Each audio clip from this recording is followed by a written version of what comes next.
Hi, welcome to Vanished Voices. We're your hosts. I'm Jenna. And I'm Shannon. The case I have for you today is one that somehow no one is talking about. A 30-year-old mother of four disappears from her San Antonio home in the middle of the night. Security cameras inside the house catch her walking into the bedroom she shares with her husband, and she's never seen again. Hours later, those same cameras are mysteriously shut off.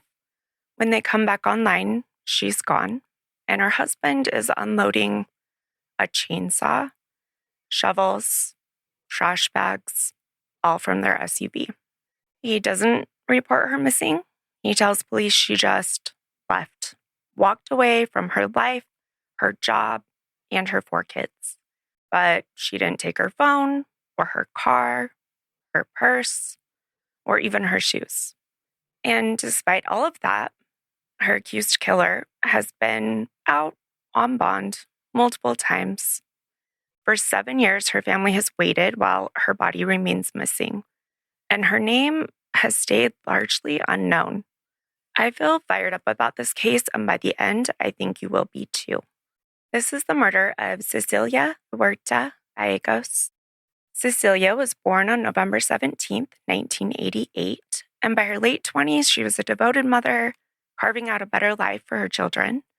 In February 2012, she moved to San Antonio, Texas, with her two oldest kids, hoping for a fresh start. In San Antonio, Cecilia found stability. She worked as a gas station cashier at first, which is where fate introduced her to a customer named Reyes Gallegos. After a whirlwind romance, they married in 2013, and within a year, bought a home together on Southwick Street, a modest house on the city's northwest side. Cecilia and Reyes went on to have two more kids, building their family together to have 4 kids in total. Cecilia was known as hardworking, caring, and reliable. She aspired to advance in the healthcare field. While raising her children, she studied to become a certified nursing assistant, a CNA, achieving her certification in late 2016. In July 2017, she landed a full-time job as a CNA at St. Francis Nursing Home, working weekend shifts so she could be home with her kids during the week. By all accounts, she excelled at her job. Coworkers loved Cecilia, describing her as, quote, very reliable, a valuable employee, and one whom patients loved. Her future looked bright, and life was moving along in all the best ways for Cecilia. At first, Reyes and Cecilia seemed to have a happy marriage. As the years passed, though, Reyes became increasingly possessive and controlling towards Cecilia. Friends later revealed that Reyes went so far as to impose a strict curfew on Cecilia and would randomly show up to check on her at work or in her classes. Well, that's not good. He was jealous of any attention she received. This jealousy turned violent on June 22nd, 2019, just 2 weeks before Cecilia went missing. And I'm sure that's perceived attention, not even real attention. Yes, exactly. Thank you. And this is an example of that. Reyes stormed into Cecilia's workplace and assaulted one of her male coworkers, punching the man, whose name was Jeffrey, in the face in a fit of rage. Wow. And the coworker had done nothing except talk to Cecilia. Probably in a coworker capacity as well. Absolutely. But Reyes's possessiveness had reached a dangerous peak. Police were called, reports were filed. This incident would later result in Reyes being arrested, albeit briefly, for assault. According to investigators, Cecilia was so shaken up by the June 22nd attack that she tried to end her relationship with Reyes that very day. He responded by pulling a gun on her. Oh, wow. Yeah. Wow, that's escalating very quickly. Very quickly. And I tried to find, there were no documented reports between the two of them. Yeah, no, it Anything sounds like that had it's happened very, previous. very sudden, all of a sudden. But that's escalation to very quickly. Gun on her. And it doesn't appear that Cecilia reported that. Well, and I'm sure there's very little. Well, and there's probably emotional and verbal going on, not necessarily physical, Hmm. which is just as bad. Right. Harder to report Right. and Right. have a record, though. Right. And you think you're crazy. Like, oh, that's not really what they meant. Right. When he pulled the gun on her, Cecilia obviously was in fear for her life. Friends and family noticed her distress. She started making contingency plans to protect herself and her children. In fact, one of Cecilia's sisters later said that Cecilia had saved up money to install a security alarm system at the house for their safety. Neighbors also observed that Reyes had become unusually restrictive. And I feel like for the neighbors to notice this, Yeah. it had to really be bad because you're not that much in your neighbor's business. Right. He wouldn't allow anyone to visit their home, and he even put a padlock on the gate to keep people out. Okay, that's dangerous in the sense of like, what if there's a fire? Right. It seems very over the top. Exactly. It seemed that Reyes wanted to isolate Cecilia completely. Tragically, she would disappear before she could carry out her plan to leave him. By early July 2019, those closest to Cecilia could sense her escalating anxiety. She confided in family and friends that she feared for her safety. One close friend, named Monique, later revealed that Cecilia had given her an eerie instruction. She said, "If I ever go missing, make sure you look for me." She also told her sister Margie, "If anything goes down, call the police," which that gives me just stomach drop if I was hearing that from a good friend or a sister. These statements, in hindsight, were Cecilia's insurance, signals that if something happened, it wouldn't be by her own choice. Cecilia clearly sensed the danger mounting, and on the first weekend of July 2019, that danger struck. July 7th, 2019, was supposed to be a typical workday for Cecilia. She was scheduled to work a long shift at St. Francis Nursing Home from morning until 11 p.m. As evening rolled around, something felt off. Around 6:40 p.m., Reyes showed up unannounced at Cecilia's workplace. How is he getting in? Like past the lobby anyway, because I would feel like that even a nursing home is locked down to guests. I worked at a nursing home for quite a while, and our only part that was don't you check in at the front? You do, but I feel like it's easy. You can just walk through. The only one you couldn't was our Alzheimer's unit or memory loss. Yeah, because that would be locked just for their safety. Exactly. Yeah. It was unusual. It wasn't normal for spouses to pop into the nursing home during shifts. Well, no. And not normal anywhere. No, it's not. And multiple witnesses later noted how uncomfortable Cecilia appeared during the encounter. Yeah, I can imagine. How embarrassing. Yes. In front of all of your coworkers and patients. Surveillance footage from the facility captured part of this incident. You can see Reyes confronting Cecilia in a hallway and getting extremely close to her. And he has a pretty commanding presence in the pictures that I've seen. He is tall, and Cecilia is only 5'1". So there's she was petite, small. And so you can see him getting extremely close to her, cornering her against a wall.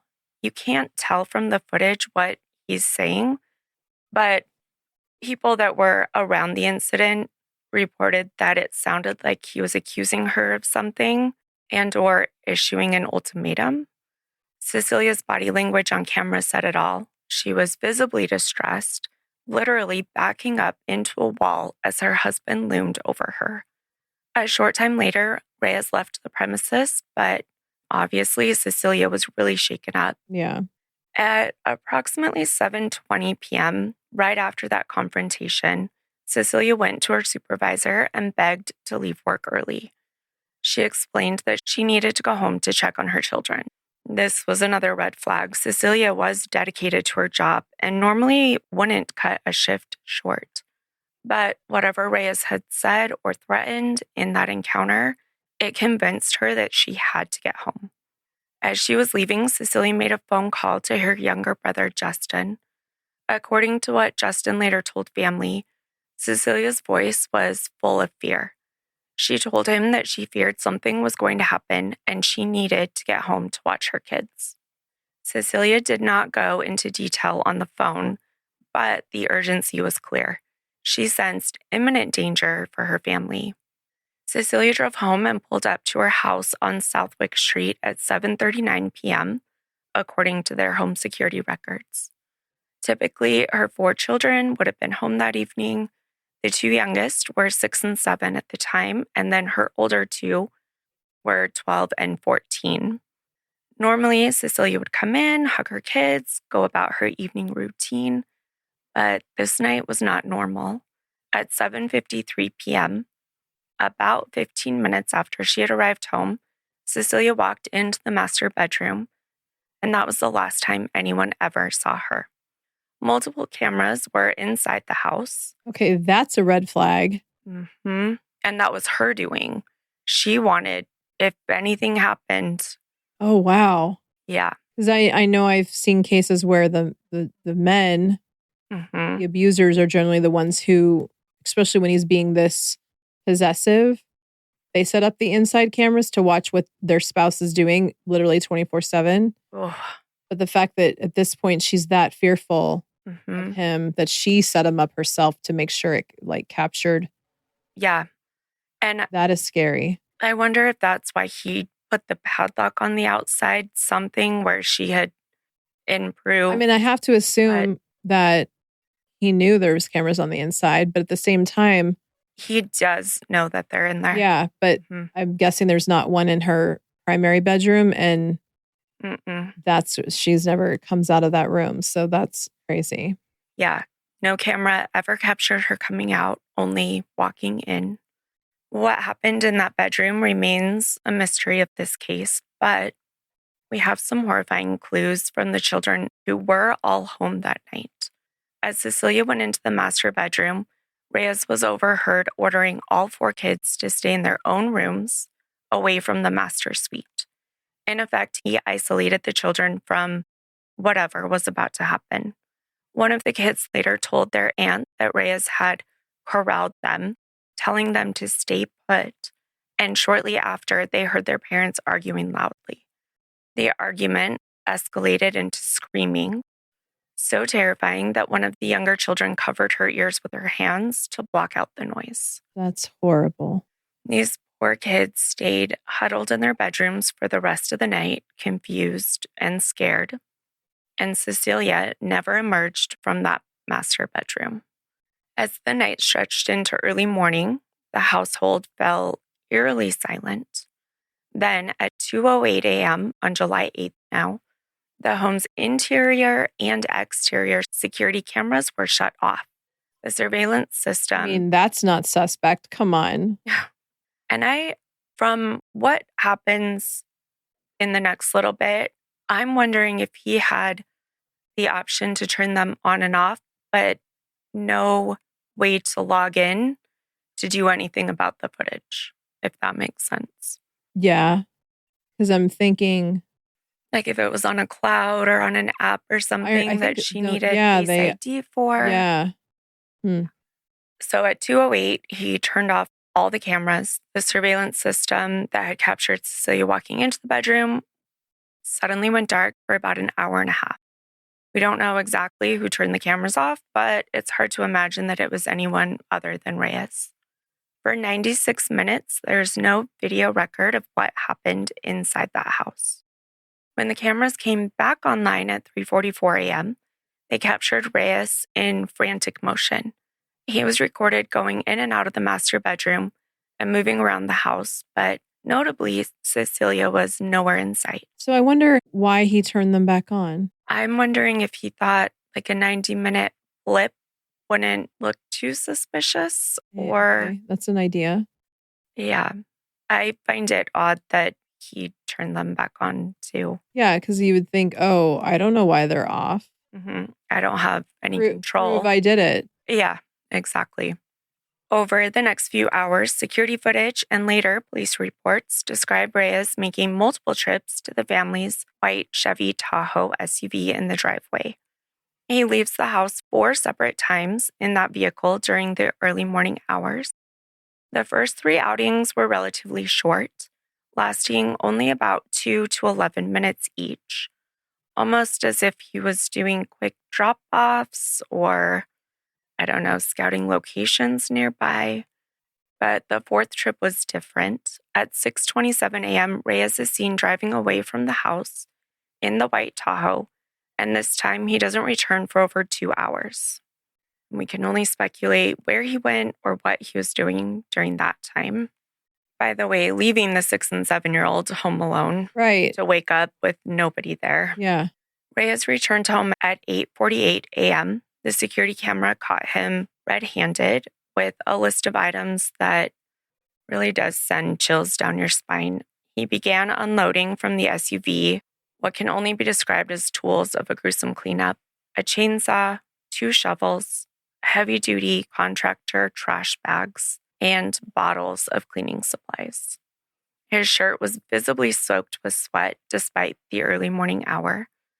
Neighbors would later recall seeing him acting strangely that morning, but the surveillance footage is perhaps the most damning witness. We have to pause here and let that sink in. A chainsaw, heavy-duty trash bags, cleaning supplies, and shovels. And he knows there's cameras. Or maybe he didn't realize, maybe the intent was really to keep them off and he hit it back on instead. Because that just seems... Yeah. Like, why would you be on your own camera that you installed or that you know is there? That's why I wonder if all those he didn't items have a way to delete any of the footage. Oh, I'm sure he didn't. Yeah. But I'm thinking... if he could turn it off. Like you're like, okay, now I'm stressed out. Let me make sure. Or maybe that was him trying to see if he could delete something and instead he accidentally turned them back on. Possibly. I mean, they always say criminals are not smart, and this clearly was not planned, so. Yeah, and also he probably had the ego to feel like he would just say she left and nobody would ever ask any questions. Yeah. He can be seen on the security cameras bringing those things into the house. Now, he will later allege that Cecilia had stormed out of the house after that fight. So why on earth would he need those specific things at 8:48 in the morning? Not to go to work. He is actively unloading them at home. The implication is horrific that during those unrecorded hours of the night, something... This is Sunday morning now, right? So does he normally work on Sundays? This is, I believe, Monday morning. Monday morning? Mm-hmm. Okay. And he does work construction. Oh. So he might have thought, I can just say well, but do you really use a chainsaw? And cleaning supplies? Right. One or the other, maybe. I could see a trash bag, sure. Yeah. But even shovels, they use a big dumpster. They don't really use a trash bag. Yeah. Something unspeakable happened to Cecilia, and now Reyes is disposing of evidence and or remains. After bringing those items into the house, Reyes is seen on camera heading straight into the bathroom to take a shower. It looks like he's heading in with either dirt or blood on him. And then 12 minutes later, freshly clean, at around 9 a.m., Reyes called the police to report what he vaguely described as a cutting in progress. What? Like, what? A cutting in progress. This bizarre phrasing was not a normal way to report an incident. It almost sounded like a deliberate attempt to suggest that some sort of knife fight or self-harm incident was happening. Yeah, I'm trying to figure out why he's even called the police. I am not sure. I'll tell you what happened when they came. Yeah. Officers arrived at the home shortly after at around 9:30 a.m. They found Reyes at the house. Cecilia was nowhere to be found. Officers immediately noticed that Reyes had some physical injuries on him. visible scratches on his face, a large, fresh scratch on his chest that was consistent with fingernail marks, and a cut on his index finger. When questioned, Reyes spun a shaky story, one that I'm sure he had been rehearsing all night. He claimed that about half an hour earlier, he and Cecilia had gotten into a heated argument over alleged infidelity. He said the fight turned physical and that Cecilia grabbed a knife and slashed at him, which resulted in the minor cut on his finger. Then, according to Reyes, Cecilia suddenly dropped the knife, announced she was leaving the family, and stormed out of the house. He told the police that she had taken off with an unknown man who was waiting for her outside in a car. He suggested that's why he didn't know her whereabouts. She'd run off with some mystery lover. Notably, Reyes did not ask the officers for help finding his missing wife, nor did he express any concern for her well-being at that time. In fact, he was not reporting her missing. The only reason police were there was because he called about a so-called cutting incident. Yeah, I'm like, what? Why did you call? I'm trying to decide if it was... It's almost like he was trying to establish something, but then didn't really know what to establish. Before her family reports her missing type thing. Like if I've already said she... took off with some random. Tried to cut me and then took off, then checked all my boxes, I guess. To say that his story was suspicious would be an understatement. The police on scene were immediately skeptical. For one, Cecilia's personal belongings were all still at the house. Her car was there, which I guess he accounted for by saying she left in someone else's. Yeah. Her family would later confirm that her phone, wallet, clothes, all of those things were still there. And then, of course, her children. The idea that Cecilia would abandon her 4 kids and vanish with nothing was absolutely out of character. Virtually impossible for any of them to believe. Well, yeah, considering she just left her job early to go make sure they were okay. Yeah, now she's just the next day leaving them by themselves for good. To go run off with some random. No. Yeah. Initially, responding officers didn't know what the cameras might show, but the very presence of this robust security camera setup with multiple interior cameras posed a big problem for Reyes' narrative. If Cecilia truly walked out the front door as he claimed, there should have been footage of it, and spoiler, there wasn't.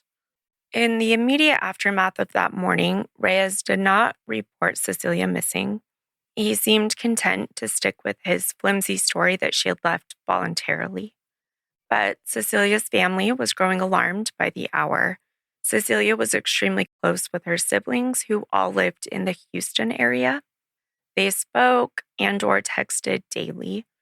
When a couple of days passed with no word from Cecilia, and when her brother Justin couldn't reach her after that unsettling phone call on the evening of July 7th, the family's worry exploded into panic. On July 11th, 2019, Justin officially filed a missing person report with the San Antonio Police Department. Justin had actually called SAPD earlier on July 10th, asking them to do a welfare check at Cecilia's house. At that time, police went out but did not find Cecilia. We can assume Reyes gave them the same story about her leaving. When Justin learned from police that his sister, quote, couldn't be found during the welfare check, he knew something was very wrong. Cecilia would never ignore her family's phone calls for days or abandon her responsibilities, and especially not her children. Cecilia's sister, Maria, later said, "We know Cecilia would never just leave her kids. We don't want to accept it, but our hearts tell us she's no longer with us." With dread hanging in the air, the family pressed authorities to take the case seriously.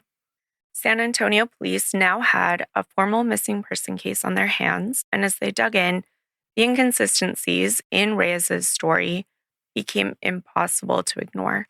One of the first major clues was Cecilia's track record of reliability. As mentioned, she was a punctual, dependable employee, so when she didn't show up for her next scheduled shift on July 14th, red flags went up with her coworkers.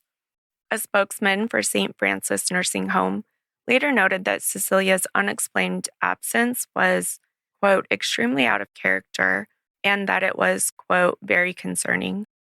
The workplace knew something had to be wrong. By July 14th, Cecilia's sisters decided not to wait idly. That evening, around 7 p.m., they took action by contacting a local volunteer organization called Search and Support San Antonio, which is SASSA, and they're on Facebook. They had heard about SASA in the news because the group had recently been helping search for another missing local woman, Andreen McDonald, a mother whose disappearance earlier in 2019 had made headlines. And side note, Andreen's case had eerie similarities. Her husband was suspected and later convicted in her death. But unlike Cecilia's case, Andreen's remains were found within a few months. We'll come back to a couple comparisons later, but it's worth noting that these kinds of cases, sadly, weren't unheard of in the area. SASA's founder, Nina Brooks, responded immediately to the Lopez sisters' plea for help. By the next day, July 15th, volunteers from SASA and another group called Chainbreakers were on the ground in San Antonio, coordinating with Cecilia's family. At 2:22 p.m. on July 15th, Nina Brooks and volunteer Robert Bobby Green, who was a retired law enforcement officer, and others went to the Gallegos home on Southwick Street to conduct their own welfare check. They knocked on the door, no answer. Not taking any chances, Brooks contacted San Antonio police to request that officers come out again to formally check the home.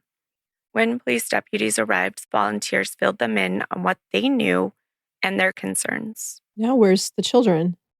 Let's see, the 15th would have been the Monday, so maybe still at school at 2:20. Can you imagine sending them to school, but their mother is missing? No, but it is summer, though. Oh, yeah. I wonder if they were with one of her. I'm not sure. They weren't with or Reyes, he's leaving them home alone again. Which is also entirely possible.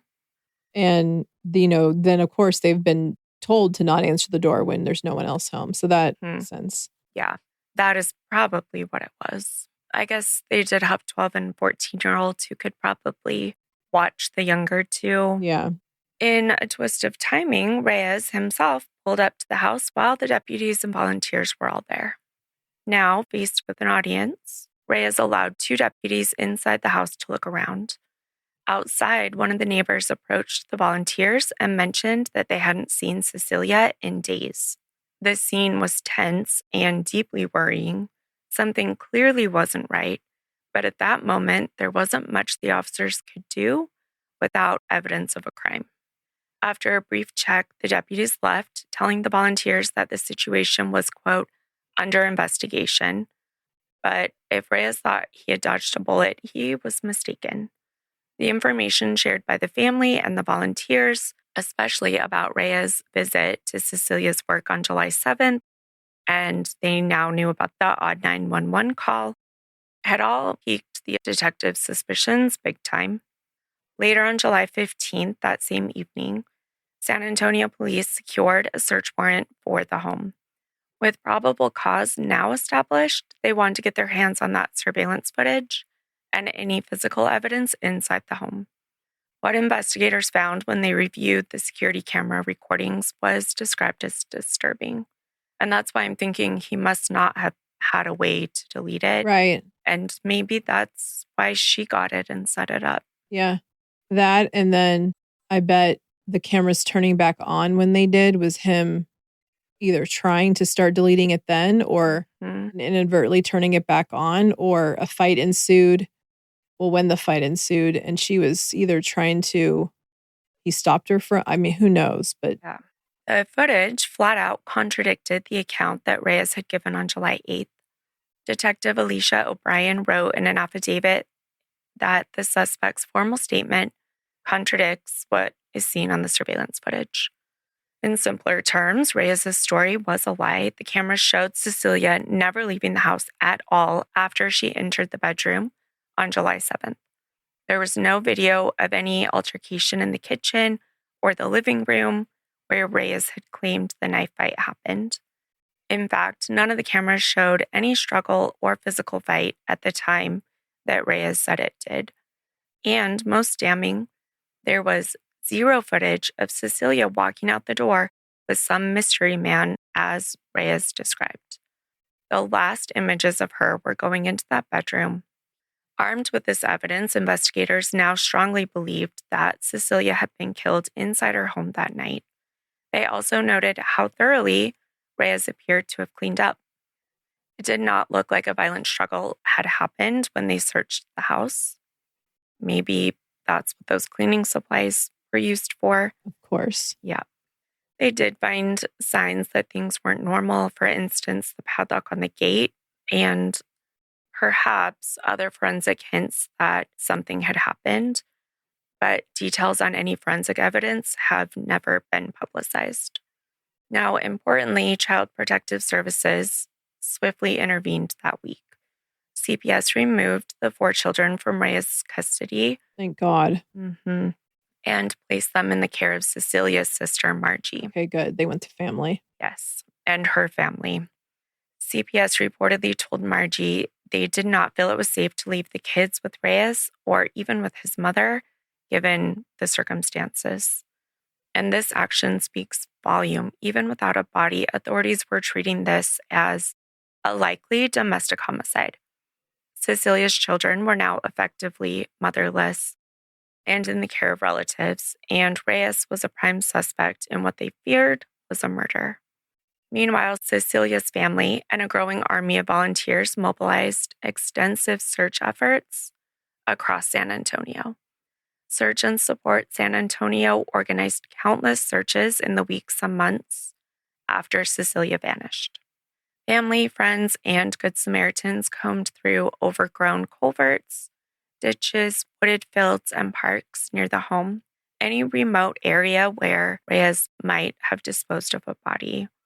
On July 20th, a large coordinated search was held with at least 30 volunteers, starting from a local elementary school and spreading outwards.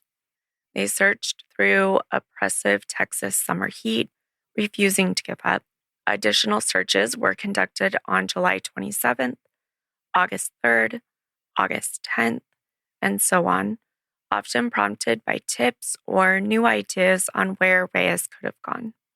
Leon Creek Greenway, a large greenbelt area, was searched after Reyes's false report arrest, which we'll talk about in a minute. In late October 2019, after police received a tip, volunteers even launched a massive search near Harlan High School. Sadly, despite all of these efforts, Cecilia's body has never been found. Reyes's 2-hour excursion early on July 8th gave him a head start and really endless possibilities of where he could have hidden her. The uncertainty of not knowing Cecilia's final resting place has been heartbreaking for her family. While searches continued, law enforcement methodically built a case against Reyes, albeit a frustratingly slow one. Initially, without a body, the priority was to hold Reyes accountable for any provable crimes and to keep the pressure on him. The first such opportunity came from that June 22nd assault on the coworker. On August 13th, 2019, so about a month after Cecilia went missing, police arrested Reyes on the outstanding charge of assault for punching Cecilia's colleague at the nursing home. Given the circumstances, one might have hoped that Reyes would be kept behind bars, but I'm assuming for that charge, there's really no way. He was released on bond the very next day. The bond for the assault charge was just $1,000. A trivial amount considering the gravity of what everyone suspected him of by then. And this theme of low bonds and release will repeat to the family's outrage. Simultaneously, investigators were preparing a charge directly related to Cecilia's disappearance, making a false police report. Reyes had lied to officers with his bogus story on July 8th, and the surveillance footage proved it. So on August 28th, 2019, Reyes was arrested again and charged with filing a false police report in a missing person investigation. Initially, a magistrate set his bond for that charge at $3,500, and Reyes paid it and was released the next day. However, as public awareness of the case grew, there was a significant concern about him being free. In a rare move, a judge reviewed the bond and decided that it was far too low, given the circumstances. And on September 4th, 2019, the judge increased his bond from $3,500 to $75,000. As a result, Reyes was taken back into custody on September 5th when he couldn't come up with the larger sum. This was a relief to Cecilia's family and supporters. At least for the moment, Reyes was behind bars, albeit on the lesser charge of lying to police. Over the next year, the legal situation progressed in small steps. Unfortunately, the assault case from June 22nd didn't go anywhere substantially. In June 2020, it was dismissed after witnesses, including the victim coworker, failed to appear in court. The false report case also eventually ran its course. Police records show the case was closed by March 12, 2020. It's reported that Reyes actually pleaded guilty to filing the false report regarding her disappearance, effectively admitting that he lied to police. He likely received a minor sentence or probation for that misdemeanor, but those court records I can't find what he got for that one. For all intents and purposes, by mid-2020, Reyes was no longer in custody, and at that time, no murder charge had been filed yet. Well, and notice, no, that was March. Okay, this is almost right before COVID hit, because I was like, I wonder if some of these just dissipated because of COVID. They probably would have, and luckily they were both closed right before. This time, after he was out, after he pled guilty and still hadn't been charged for Cecilia's murder, was excruciating for Cecilia's family. They firmly believed that Reyes had killed her, and yet they had to watch him walk free while Cecilia's fate remained unknown. Did he get access to his kids again? Do you know? I don't believe so. Okay. Now, why the delay in a murder charge? This is a common challenge in no-body homicide cases. Prosecutors want to ensure they have enough evidence to convince a jury beyond a reasonable doubt, since they lack the most direct evidence, the body, to prove a death and link it to the suspect. Bexar County investigators were likely continuing to gather evidence, maybe awaiting forensic test results, hoping for a break like Reyes confessing or someone who knew something coming forward. It took more than 2 years after Cecilia vanished for the break to happen. On August 24th, 2021, Reyes was finally arrested and charged with the murder of his wife, Cecilia. Police pulled him over during a routine traffic stop on the west side of San Antonio and took him into custody without incident. As officers walked Reyes from headquarters to the jail, news cameras captured him defiantly proclaiming his innocence to reporters, which is the picture that you'll see if you look up this case at all. By then, however, a grand jury had seen enough evidence to indict him. Indeed, a Bexar County grand jury formally indicted Reyes for the murder of Cecilia on November 16, 2021. The indictment alleges that on July 7, 2019, Reyes intentionally and knowingly caused the death of Cecilia by manner and means unknown. In other words, even without knowing exactly how he did it, the grand jury agreed that there was probable cause that he had killed her. For Cecilia's loved ones, the indictment and the murder charge were bittersweet. On one hand, it was validation. Finally, the justice system acknowledged what they knew in their hearts. On the other hand, Reyes still had not faced trial, and worse yet, he would soon be out on the streets again. Initially, after his 2021 arrest, Reyes' bail for the murder charges was set high at $250,000. He remained jailed, awaiting trial through 2022. But then, in January 2023, a new development infuriated the family. A judge agreed to reduce Reyes' bond from $250,000 to $150,000. His defense had argued for lower bail, and despite objections, they got it. Within 2 weeks, on January 26, 2023, Reyes posted bond and was released from jail under the condition of house arrest with GPS monitoring. He walked out, basically a free man, albeit with an ankle monitor, able to live in the community while awaiting trial. Imagine what Cecilia's family must have felt. The man accused of murdering their sister, their daughter, is literally free to eat at restaurants, sleep in his own bed, see his family. Yeah, I'm curious why that judge thought lowering his bail was a valid. I'm wondering what the reason was. The one thing I saw was that he said he'd never missed a court appearance, but you're in prison. So they're taking you to your court appearances. Right. That was... You can't really miss them at that point. Yeah. That's different from missing it when you're out. That was the reasoning that I read, though. Interesting. Yeah. Although, well, no, because this is 2023, so we're well past COVID now. So you can't even use COVID overcrowding as a reason. I will say, on the flip side of this... he was in jail that whole time during COVID and through the remains. So, okay. On the flip side, when these things do take 5 years or whatever to go to trial and somebody is found not guilty... Right, and they've done... Yes. Should they be in prison? No, I'm just curious what made them... No, I know. No, I fully agree with you that bail is a rich man's game, because if you... poor people are constantly getting stuck in jail because they can't post a bond, and maybe they are actually innocent. Yeah.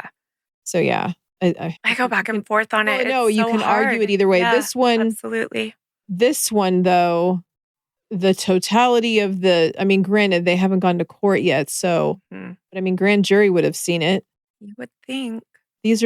You see her go into a bedroom and never come out, and then his entire response is a lie. Yeah.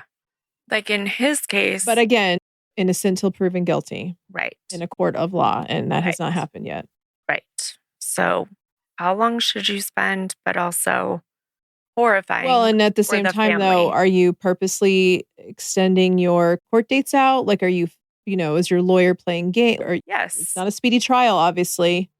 Right. And is your lawyer playing games? Seems like it, which we'll talk about. The public reaction to Reyes' release was also one of shock. Local news outlets reported on the family's anger. Why Now asked one headline about the bond reduction. In interviews, the family didn't mince words. They felt failed by the system. Seeing the accused killer of a mother of 4 being shown leniency. At a press conference in early 2023, Cecilia's sister, Margie, voiced that frustration, saying the family was outraged at the bond being lowered and the lack of progress.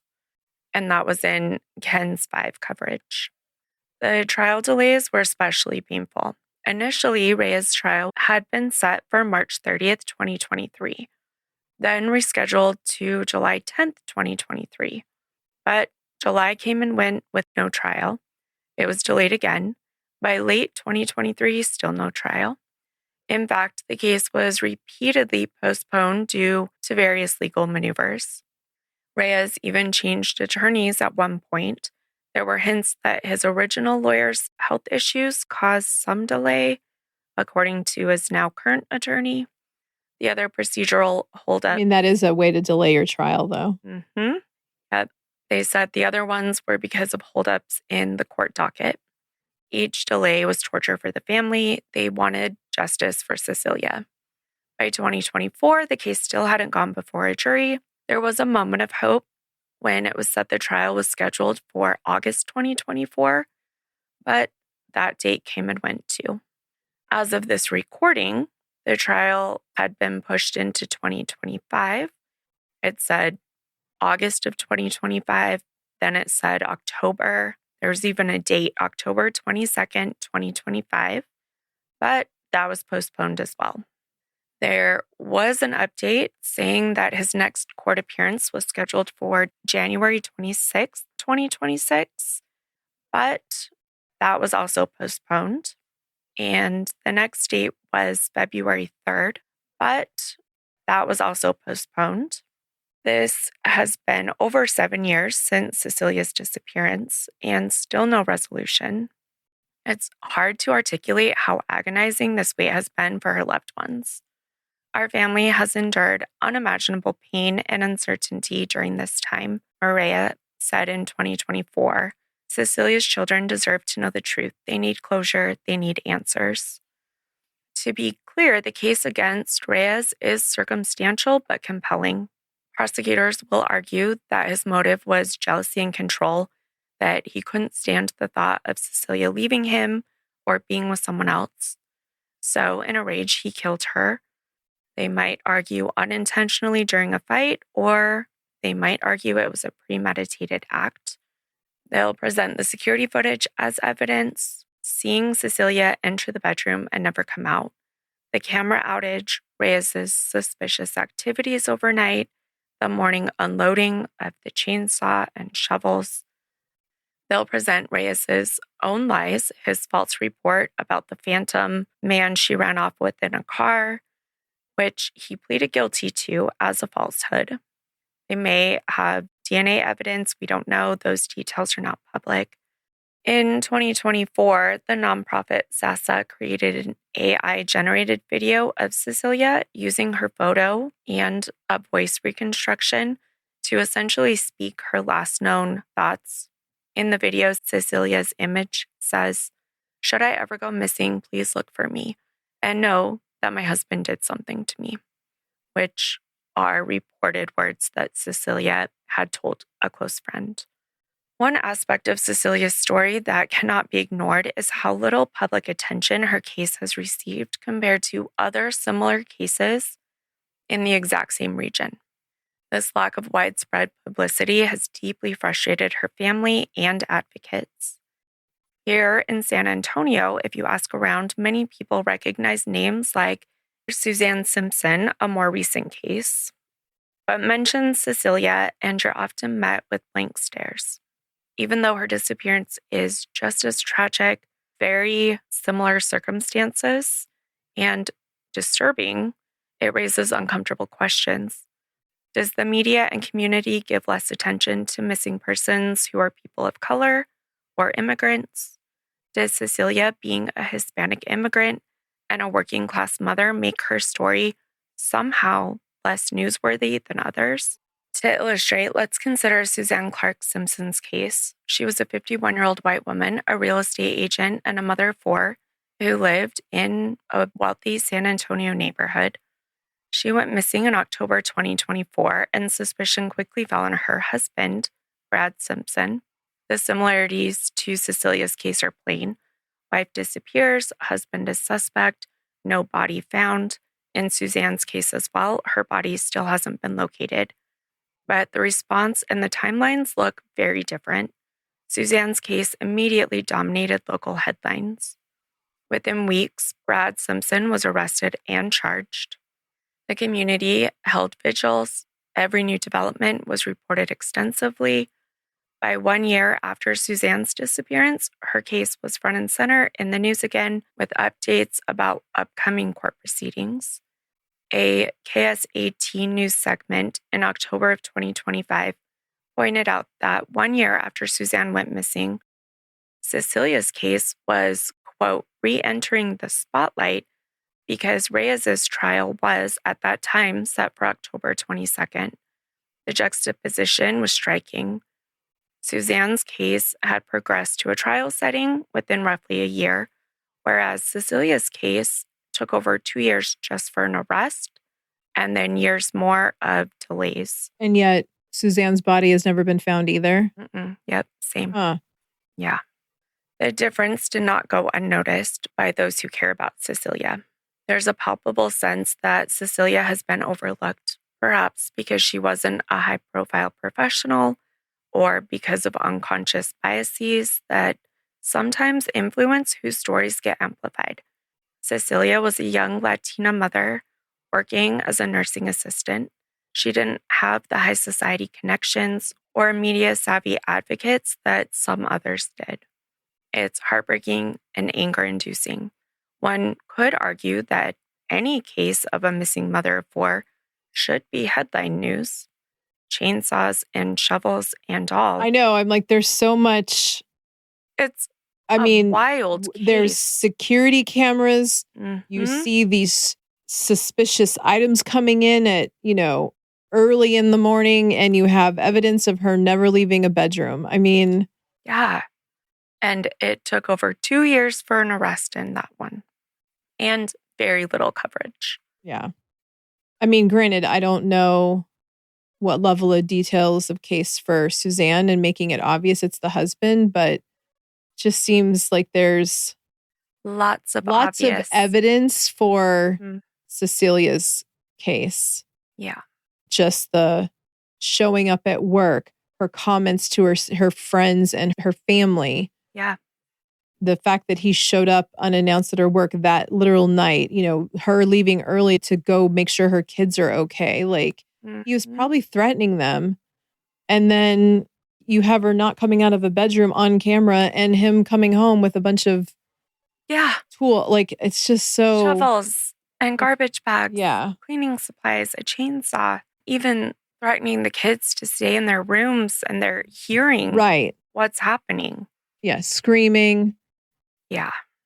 So scared so loud and so scary that you're covering your eyes and your ears. I mean. That's so sad. Cecilia's family has worked hard to try to remind the public that Cecilia is still missing and deserving of justice. In May of 24, her sister stood on the steps of the Bexar County Courthouse and pleaded publicly for Reyes to take a polygraph test, hoping it might yield clues to where Cecilia's remains are. She said, quote, "We ask Reyes from the deepest of our hearts to consider taking a polygraph. It's a small step that could mean everything to us, to Cecilia's memory and the healing of our family." She clarified that they weren't trying to attack him, but rather to find Cecilia and give her a proper burial. At the same press conference, Myrea showed the media her tattoos honoring Cecilia, and she held up Cecilia's photo while volunteers from SASA stood in solidarity. The visuals were powerful, but the case remains very local, very undercovered, and very brief. As of today, it's been over 7 years since Cecilia walked into that bedroom and vanished. She should be 37 years old now. Her children, who were 6, 7, 12, and 14 at the time, are all in their teens or early adulthood. They've grown up with their mother with only memories and aching questions of what really happened. Cecilia's family has never stopped searching for answers and for her remains. It's time to shine light on Cecilia's case and not let it be forgotten.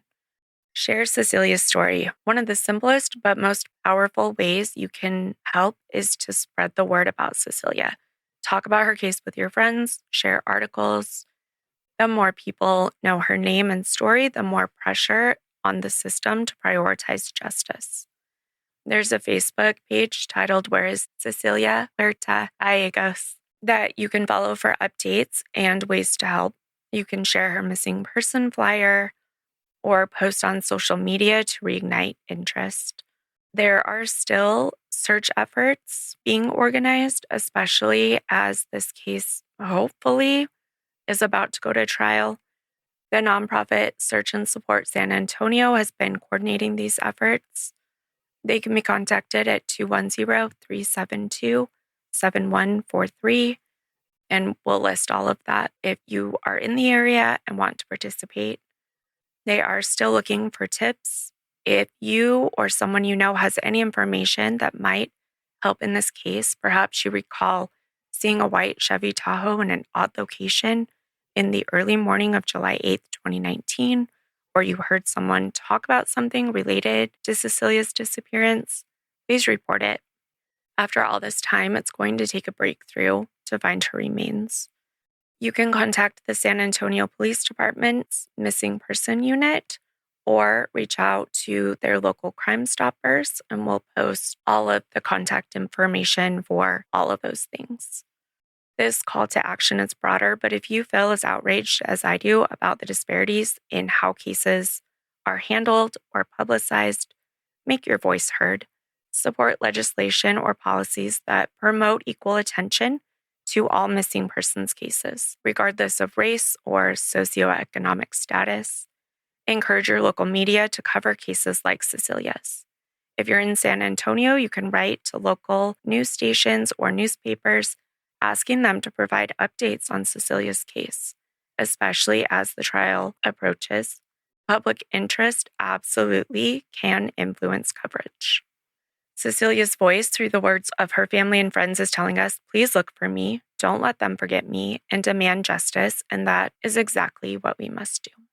Join us in hoping that 2026 will finally be the year of justice for Cecilia. Well, that's it for today's episode of Vanished Voices. Thank you for listening and helping us shine a light on stories that deserve to be heard. To dive deeper into the sources and research we use, visit our blog via the website vanishedvoicespodcast.com. Let's stay connected. Find us on Instagram, TikTok, and YouTube at Vanished Voices Pod. If you found this episode meaningful, please consider leaving a review or sharing it with a friend.